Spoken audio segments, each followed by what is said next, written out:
శుభోదయం మిత్రులందరికీ. ఒక చంకన బిడ్డజూడు ఒక వంకన ఖడ్గమాడు రణమున రయమున వెళ్ళే హయమున ఝాన్సీని జూడు రమ్ము రమ్ము భరత వీర రాష్ట్ర రక్షణమ్ము జేయ శత్రుమూక దునిమి నీవు క్షాత్ర తేజములకించగా. ఒక చంకన బిడ్డజూడు ఒక వంకన ఖడ్గమాడు రణమున రయమున వెళ్ళే హయమున ఝాన్సీని జూడు.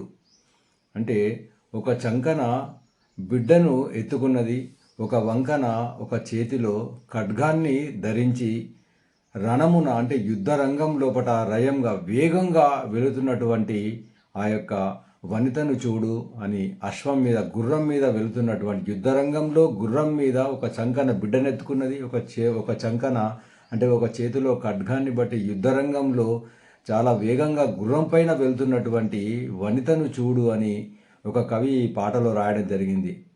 అది దేని గురించి అంటే ఝాన్సీ లక్ష్మీబాయి గురించి. ఝాన్సీకి రాణి.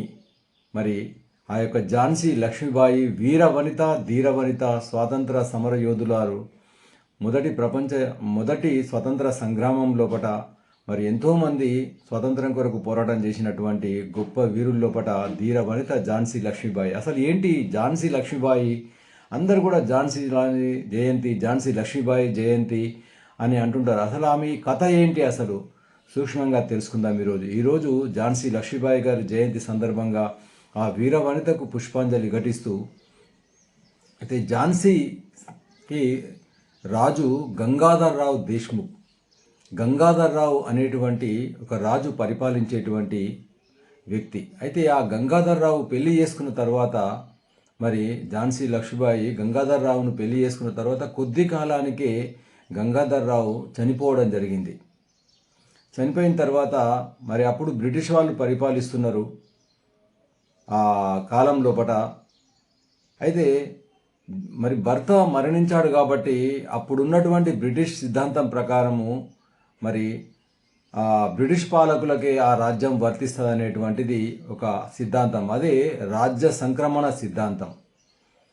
అయితే ఆమె ఏం చేసిందంటే తన వారసుడు లేడు కాబట్టి ఇటువంటి కుట్రలకు పాల్పడుతున్నాననే ఉద్దేశంతో ఝాన్సీ లక్ష్మీబాయి ఏం చేసిందంటే ఒక దత్తపుత్రుణ్ణి మరి దత్తత తీసుకోవడం జరిగింది. దామోదర్ రావును దత్తత తీసుకోవడం జరిగింది.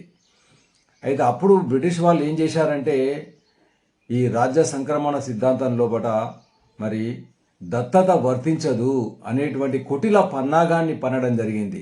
ఎట్లాగూ ఈ ఝాన్సీ యొక్క రాజ్యాన్ని తన ఆక్రమణలో తన ఆధీనంలో తీసుకోవాలి కుట్రలతోటి అనే ఉద్దేశంతో మరి ఈ దత్తత చెల్లదు, వారసులు మరి ఈ వారసత్వము చెల్లదు అనే ఉద్దేశంతో మళ్ళీ ఆ యొక్క కుట్రతోటి ఝాన్సీ లక్ష్మీబాయిని వేధించడం ప్రారంభించారు.